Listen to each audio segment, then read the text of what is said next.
Cleaning up after May Day, police arrested more than 24 rioters.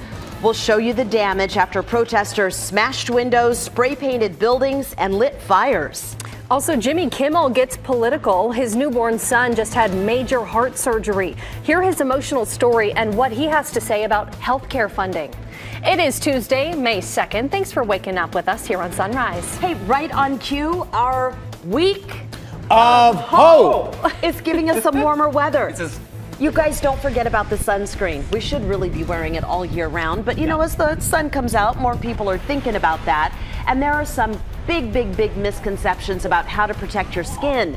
In about 10 minutes, we have 5 common sunscreen myths. First, we need to find the sun, though. Check it out. Yeah, this we is a need to do live that. look and pretty foggy this morning. Wow. Yeah, well, I mean, the fog is not bad down low at all. There is no fog down low for the most part, but it's a very low cloud deck. So if you're up in elevation, you're coming over Sylvan, I know, Chris, you've got fog. Yep. The cloud deck measure of a PDX was only 900 feet high. West Hills are 1,000 feet high, so there you go. That explains it. Well, if you look at a foggy picture in the morning, you really don't know. Does that mean it's super cold outside? Or is it super warm? Because often we get, these nights that are clear and then it really gets chilly and that helps the fog to develop. But this is a different story. This is basically the camera top of the Wells Fargo building looking down through a very low cloud deck that has been produced this time around by a surge of warming air. We're at 50 degrees outside right now. Yesterday it was only in the mid 50s for a high. Today we'll be there at noon. And then at the bus stop, it'll be about 60 when the kids get out of school. They may want like a windbreaker type scenario just to keep a little bit of mist or drizzle off of them. Overall, most of us will see, again, just traces of moisture. That was the case yesterday. Here's Chris. All right, the drive just now getting a little bit busier out of Clark County. You can see I-5 southbound plugging up a little bit at the Interstate Bridge. Let's switch gears. I wanted to show you, of course, we do have some fog out there as we move from the Banfield, which still looks free and clear out near I-205. There's the Sylvan Hill. As Rod mentioned, that low cloud deck hanging over the West Hills. So little patchy fog and drizzle, otherwise a fairly normal Tuesday morning commute. Ladies, they don't have any unexpected freeway trouble just yet.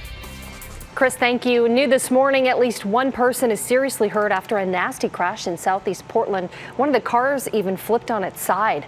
This happened around 11 last night at Southeast Powell and 24th. Police aren't giving us a lot of details, but we do know there were 2 vehicles involved in this. As soon as we hear from police, we'll bring you an update. Well, today cleanup is underway after May Day marches yesterday turned violent. This was the scene throughout downtown Portland. Now, police made more than a dozen arrests. The youngest person in custody, 14 years old. The oldest, 44. Demonstrators threw a number of items at officers, including Molotov cocktails and fireworks. They even started a fire near the Max tracks and threw a live flare into a police cruiser. Coming up this morning at 6:30, Rachel Raffinelli will be live to show us more of the damage. Well, police are trying to find a voyeur. They say he hid out and then ripped the towel off of a young woman in a locker room. KGW's Tim Gordon is live at the Furstenberg Center in Vancouver this morning. And Tim, police are hoping that a couple of surveillance pictures will help catch this guy. Yeah, Brenda, and they're pretty good pictures, too, of the suspect, so we want you all to take a good look at him. This is the young man who police believe hid out in a locker room and then attacked a week ago Saturday. The images were captured by cameras here at the popular community rec center. The violation happened in a girls' locker room here, where the victim, we're identifying only as Kylie, was changing. Kylie tells us when she got to her locker, she was sure someone had gone through her things. She had a bad feeling about that. But she didn't know someone was hiding out in the locker area. Then, as she got ready to change, he attacked. The young man ripped off her towel from behind, and Kylie says he had a cell phone in his hand. I feel like he took pictures, obviously, and maybe recorded him yanking the towel off me, because I didn't even hear him come up. When he came up and took the towel off, he was very quiet, and even when he ran off, he was quiet. Okay, so take another look here. This is the man that Kylie says did it. Police believe he's Asian and 18 to 20 years old. And pretty distinguishing characteristics here. He has short dyed orange hair, but with long bangs. Now, if you recognize this guy or believe you might also be a victim, call Vancouver Police They'd certainly like to get this guy. So would Kylie, and so would all the folks here at Furstenberg. We'll send it back to you. How scary. Tim, thank you very much. It is 6:05. Officers arrested 2 people they say broke into the South Salem High School girls basketball team bus more than a month ago. Macnell Christopher Jones and Nicole Marie Moen were booked into jail Saturday night, but then taken to the hospital. And that's because investigators say somehow they swallowed drugs after their arrest. Now, back in March, the school's girls team was in Portland to defend their state title. They had lunch in the Lloyd Center, and that's when police say Jones and Moen broke into the bus. The pair managed to get away with a few jerseys and electronics. In 1 hour, parents and students plan to picket a breakfast event at the convention center. They want businesses to pay more taxes and use that money to help fund Portland schools. The Portland Business Alliance is hosting the breakfast.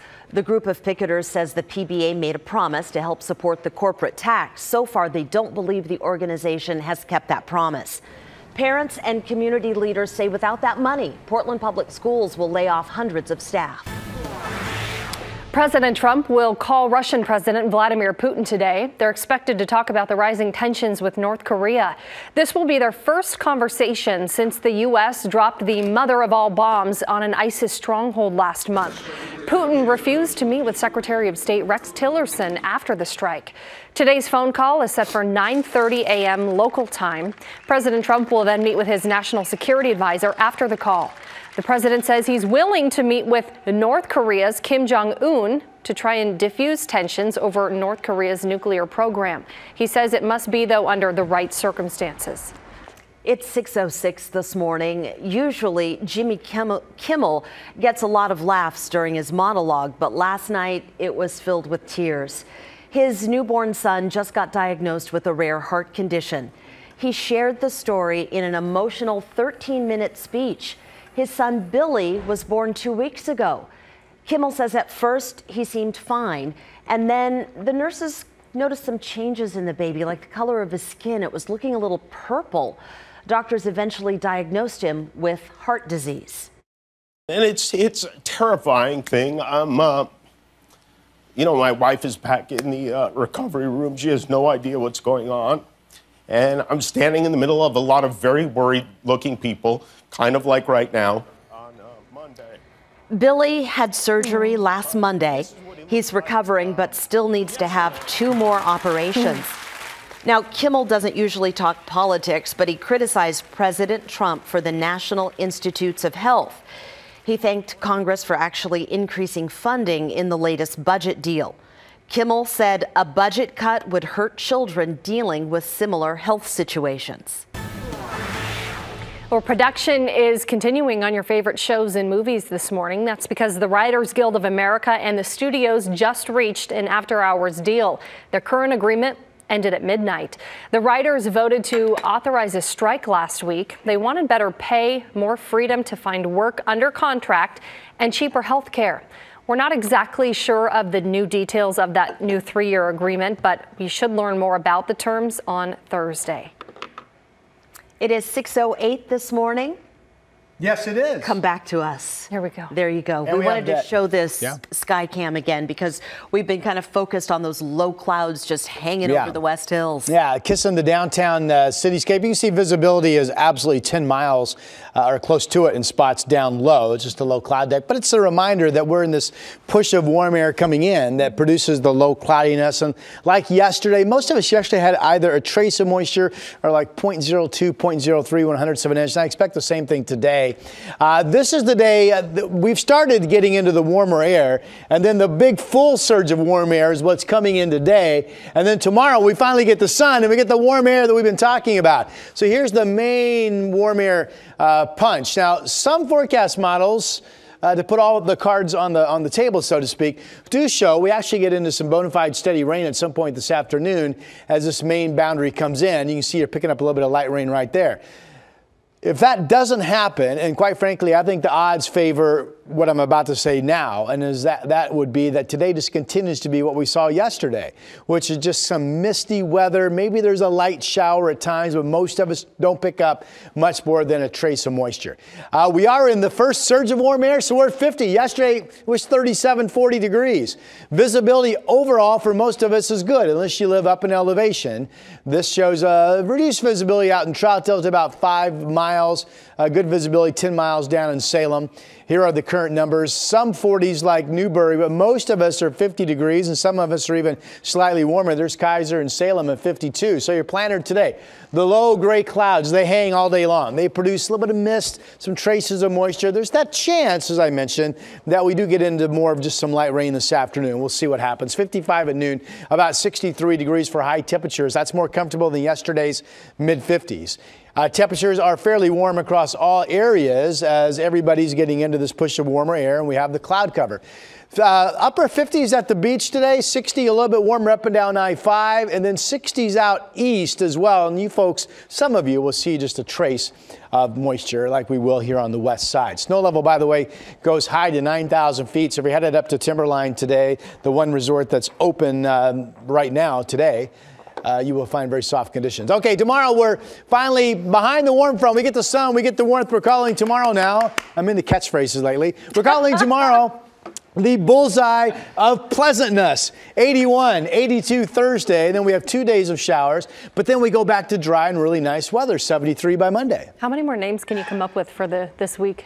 Catchphrases. Well, like Friday, if Friday turns out to be really wet, we'll just call it I don't like this. That's nice and simple.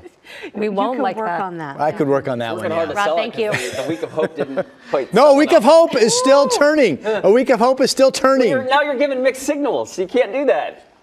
This is getting. Stay on point. Let's step back. Okay, you guys are becoming unreasonable. Unreasonable. All right, so that means it's your turn. Okay. All right, let's talk about this. We've got a little road work to tell you about. This is just a little early heads up for tomorrow night and Thursday night. We've got I-5 southbound closures between the Fremont Bridge and the Moda Center. That's southbound I-5 Wednesday and Thursday nights. And then we go to the northbound direction. This is a big weekend closure, a full closure of northbound I-5. That'll be from the Markham Bridge up to at least I-84. And this, of course, is the third in a series of 4 weekend closures of I-5. This has to do with the Burnside Bridge and the structural reinforcement project that's ongoing there. So weekend closure number 3 of 4 coming this weekend. This time it's in the northbound direction. All right, back up to Clark County. I-5 southbound getting a little bit busy at the Interstate Bridge. There you go. 14 minutes in building Main Street south to the Fremont. Ladies? Thank you, Chris. Well, warmer weather is coming our way. Rod's been talking about that, so it's a good time to protect your skin from the sun's UV rays. Consumer Reports is debunking 5 sunscreen myths, and here's what it found. The first myth: twice the SPF means twice the protection. Not necessarily. That bottle of sunscreen with an SPF of 100, that only protects you about 1% more than SPF 50. Huh. Another thing to watch out for: just because it says SPF 100 on the bottle doesn't mean that's true.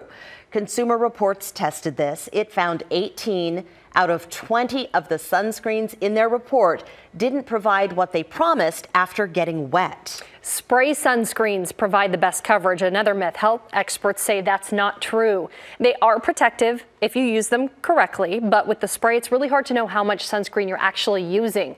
The best way to get full protection: spray the sunscreen into your hand and then just rub it in. Okay, so how much should you use? 2 tablespoons are recommended to cover your face and your body. Some people believe a little goes a long way and usually apply half of what they should be using. The last myth: that kids need a special formula. Consumer Reports says no, the FDA does not make a distinction between kids' sunscreens and any others. The same ingredients are used in both of them, so you can use kids can use mom's sunscreen and vice versa. Some save cash though, or save some cash rather, and just buy one type for your entire family.